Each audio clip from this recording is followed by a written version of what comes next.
So yeah, basically my rear suspension had just had it. And I mean, it probably was on its way out, and it could have even been hurting for the last 100 miles or so. Looking at some of the pictures, I can tell that the rear suspension is hanging a bit low.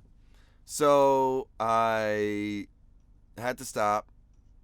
It was the weekend. It was a Saturday, so nobody was open in terms of mechanics or anything. The following week was Christmas week, so options were limited from the start, and a lot of people were busy. The one place that I immediately called that was able to do the work was full up. So I ended up going to this other place that they recommended that was able to do the work, and they were cool. Well, not really, but the mechanic who did the work and the mechanic that I talked to was cool. They're diesel mechanics. These guys are diesel mechanics. They're used to working with commercial truck owners and diesel truck owners, and they're not used to working on RVs. They may do so occasionally, but you can tell it's not their standard thing because they had zero protocol as to how to deal with me as a customer. With all of my possessions there, it's like, oh, we'll sit in the waiting room. You want me to sit in the fucking waiting room? Why? I have a trailer. I have things to do. Like, I don't have to be in the RV, but I'm not sitting in a fucking waiting room for a day and a half, like for the entire day, just because you guys are weirded out by the fact that I have a trailer and can go and hang out and have like camping equipment so I can go and sit outside. Like, it's not a huge complicated thing. And then I guess they really weren't fans of me recording the work. He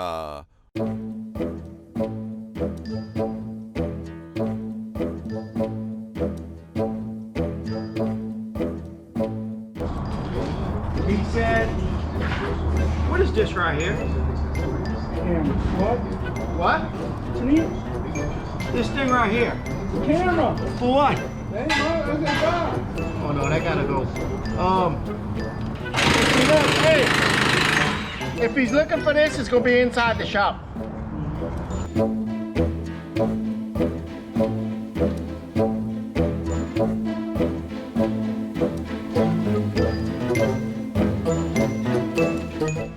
Okay, hey, if that guy back there comes in here looking for his camera, it's in here. He can't have that filming them guys back there. And if he comes in, tell him he has to stay in here. Don't get back in the camper while they're working on it. Oh, workman's comp, workman's comp. They kept saying, oh, workman's comp. I guess in Louisiana, workman's comp is a big pain in the ass. I believe that. But, like, chill the fuck out, guys. Like, communicate with me. Don't react to me. You know what I mean? Like, this, I'm not trying to push any buttons. I'm not trying to make anybody upset. I'm just trying to not sit in your tiny ass waiting area with people walking in and out all day during a fucking pandemic. Like, I can go sit outside. There should be no issue with that. Sorry I recorded some stuff, but like, this is my life and this is my house you're working on, so it's really personal for me. Anyway, whatever. $1,700 later, they're able to get the part I need shipped in from Dallas, so that's an extra $100 and some odd. Plus all the parts are going to be about $600. So basically it's like $750 for all the parts. And then they're estimating that it'll be a 6 or 7 hour job because they're worried about the U-bolts. So that's gonna add, so they gave me an estimate of $1,600 and change. Fuck, guys, this is a lot more than I was anticipating, hoping that it was gonna be. And then they're like, well, we could do airbags maybe. And then they're like, well, no, we can't do airbags because you don't have enough space in there. And even if we put airbags in, they'd be too small. The ones we could fit would be too small to give you, they would just be helpers and not, full support. I'm like, well, then that doesn't make any fucking sense. Not right now anyway. Maybe when I have some fucking extra money, but like, that ain't now. This is how she's sitting. You can really barely tell at the moment, but you could definitely see that this side is sitting lower than that side. But had a nice little weekend boondocking over just literally a mile and a half down the road. This is a pretty nice little spot here. Cool, pretty neighborhood, you know, some livestock. We got a horse. And this is what the RV looks like right now. And it makes me super sad inside to see it like this. But the end result's gonna be a much better suspension, and I'm just wondering how the cat's doing in there right now. Yeah. Well.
Hey gang, this is the part of the video where I get to tell you about my awesome sponsor, Tasker Payment Gateways. So, have you ever wondered, how do people sell things like grinders or bongs or other head shop items, or tactical and survival gear, or e-cigs, vape pens, tobacco, or cigars? Well, there's a proper way to sell all of these products online, and there's an improper way to do it. So basically, if you go to Shopify and you sign up for their regular e-commerce program to make a website and a little shop for yourself, and you start selling items like bongs or tactical items or cigars or things like that, they're gonna shut you down. The reason is because those items go against their prohibited use policies. So once they discover that you're selling those items, they're going to shut you down. What Tasker Payment Gateways does is helps connect you with the proper merchant account so that you can connect to a payment gateway that allows those sales to be processed. And you can even do so on platforms like Shopify or Wix or Weebly or WooCommerce and many other e-commerce platforms out there. So Tasker Payment Gateways is basically the information source that allows you to connect to the proper people to open the right account so that you can use the right payment gateway in combination with the right shopping cart to sell these items online. Now that might sound complicated, but essentially it's very straightforward, it's very simple, you just have to go through the right process to do it. So call Tasker Payment Gateways or visit TaskerPaymentGateways.com today.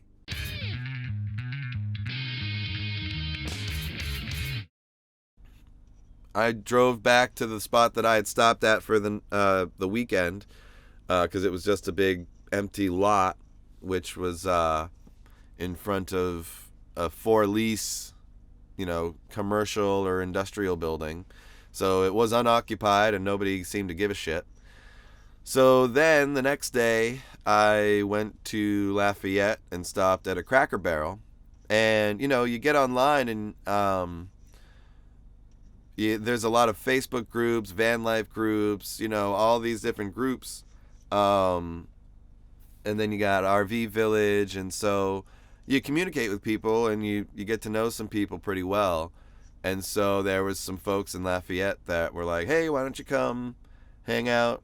And they let me plug into their driveway for Christmas week.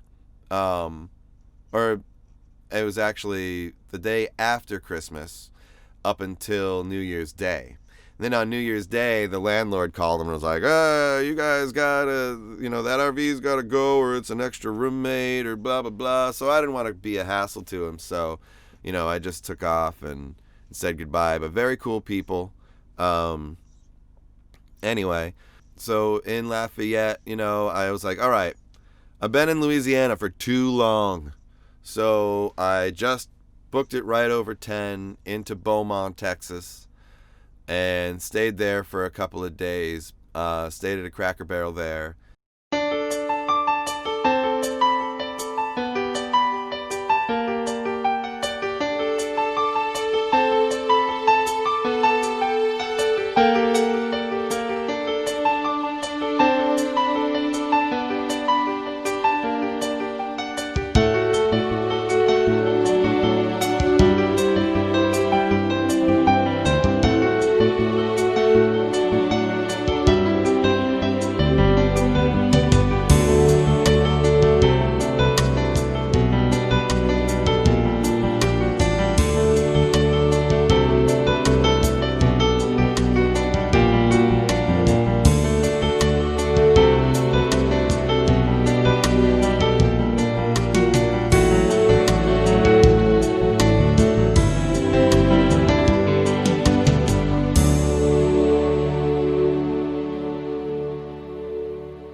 Probably start combing my hair before I turn my camera on. But it's just not something that I think about because I'm not that vain, I guess. I don't know. Anyway, here in Texas, and I think I'm in the town called Cheek, which is just outside of Beaumont. And so here's my morning view here. There was a nice fog bank that rolled out. I probably should have captured it, but I was lazy and had a slow start to my morning. There's turtles in this pond, guys! There's turtles! I'm trying to get some pictures of turtles, but by the time I realized there was turtles in there, I heard this plop, and I was like, what the fuck was that? And then I saw some turtles, and I was like, oh, turtles! And I needed to get my camera, but by the time it was ready to take pictures, they were all underwater and disappeared! Turtles! Turtles! I like turtles. Anyway, so yeah, was in Beaumont yesterday. I finally crossed over out of Louisiana into Texas the other day and stopped at a Cracker Barrel, and then yesterday I went to the Walmarts, and it's funny. So I bought a Arizona iced tea Arnold Palmer from Walmart. And I wasn't paying a lot of attention, apparently, because the bottle was bulbous, you know, it was expanding inside. And so the seal had obviously cracked, and I didn't realize that until I literally took it out of the refrigerator, opened it, and took a sip, and was like, that's not good. I took it back to Walmart, and the lady's like, oh, well, we have a 24-hour return policy on food and grocery items. What? So you're basically letting yourself off the hook for selling poison? Okay. If I had actually drank that shit, I fucking, who knows, like, how sick I could have gotten, yo. Like, that's dangerous stuff. Anyway, so it was only like $2.50 or $3 or whatever, so I wasn't gonna stand there and argue about it. So I was just like, fine, you can throw it away then, and walked away. Because I don't have time to be arguing with people about petty bullshit, and I also didn't need to carry it to a trash can, because they have trash cans right there. But it's like, I know it's not the customer service representative's fault, but it is the fault of the company. And so you should say, okay, that customer was unhappy.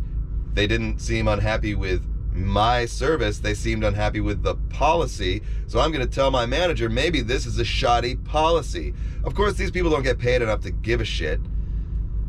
But, you know, that's the way it should work. That's how customer service is supposed to go. Anyway, I go down the road because I need to do a waste dump, or I wanted to do a waste dump. I felt like my tanks were getting closer to full, at least 75%. And at that point, you just don't know when you're going to hit full, because my sensors don't actually work right. And I don't feel like going through the long and arduous process of trying to fix them right now. Maybe someday when I have more time and I give a shit, but I can keep pretty good track of it myself. So I know how long I can go before I need to empty the tanks usually, and I can keep track of my usage pretty well. So been doing it for over a year now. I don't think I really need my sensors. Anyway, so came to a Love's travel station, and I go inside and I'm like, all right, well, you guys have a membership to make the dump cheaper, because I'm sure you're going to charge me $10, which was the price. These travel stations will charge you $10, but like Travel J's, Pilot and Travel J's, which I'm pretty sure are owned by the same company, because I have a membership that covers both of them. If you sign up for the membership, it's $3. Just for signing up, you get $3 dump privilege, which is still, like, most places offer it for free. Like Cabela's, there's a lot of places that'll offer it for free. State parks, stuff like that, you can just roll up and do it and nobody cares. I could have just rolled up and done it because it was unlocked, but I had no idea where it was, and where I thought it was actually the fuel transfer station. So I'm sitting there waiting for the fuel guy, and I'm like, this doesn't look right. So I go up and I'm like, is this the waste dump? He's like, no, that's over that way somewhere, but it's over on the, you know, by the propane tank and da-da-da. So I drive back around and I go looking for it. Oh, they didn't give me any discount, by the way, for signing up for the membership program. No discount, it's just $10. Oh, well, you didn't rack up any reward points yet. Yeah, I just signed up. Anyway, so I'm like, all right. So I pay the $10, and then I'm looking around and I'm like, where is this thing? I can't see it. I have no idea where I see a propane station. I see an air station for your tires. What the fuck? I go in, I ask the cashier, oh, it's over there somewhere. Well, could you be more specific? Because I was looking over there and I couldn't see it anywhere.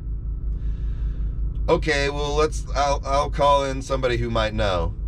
Okay, hey, how you doing? Yeah, yeah, it's somewhere over there. Yo, does anybody actually know where this thing is? Like, somewhere is not a place. Okay? So, ask a third guy. Oh, yeah, it's right over there. It should be right next to the air station. Should be? Does anybody work here? Does anybody that works here actually know anything about the job they do? Like, guys, if you offer a service, you should understand how it works, where to go, and how to do it. It's not rocket science, guys. It's dumping shit into a tank. It's not hard. So he walks out, this third guy walks outside with me and goes, yeah, it's right next to the air pump station there. You see that little sign over there? I was like, dude, I was like, what sign? I don't see any. Well, it's far away. I mean, it's a small sign. And I'm like, get a bigger one. I turned around, I'm like, get a bigger one, dude. Because he was right. There was a sign there. It was no larger than my monitor. It was like a foot by a foot, or a foot and a half by a foot and a half, and it was like $10 was in big, and then it's waste dump. I'm like, what the fuck, guys? I'm not looking at an air pump station assuming there's a shithole next to it, all right? With a tiny little sign that says shithole. Get a bigger sign. Maybe put it not right next to where if somebody's pumping their tires up, you can't even see it. And I'm sure this is how they do it at all the Loves. But Travel J's actually had, like, the reason I thought the fuel station was the waste dump is because Travel J's has a place for you to roll up. And it's like, boom, this is the waste dump. We have a little hose. We have a thing for you to spray to wash your RV if you paid for that. Like, they got a whole station. Loves is like, oh, we put the shithole next to the air pump. Fucking get a clue, guys. Anyway, I mean, that was frustrating, but whatever. So having paid $10 and having no particular place to go, and it being 2:30, 3 o'clock, I decided, all right, well, I'm just gonna park it over here for the night, because it's also a truck stop. So there's a bunch of trucks out behind where I am. But so it was actually a pretty nice night. I had a nice little view out of my passenger side. You know, my driver's side is looking at the Love station, and this is whatever. But hey, nobody bothered me, and it was cool. I had a pleasant evening. So now I'm heading to a campsite in Winnie. I gotta make sure I can get a permit for it first, which you have to just go to the county office, and I'm sure they just want your information so they know who's staying there. So I should be able to stay there for a couple of days. Gonna catch up on some video work, gonna catch up on some other projects that I got. So I'll be keeping you guys updated, and we'll see you in a bit.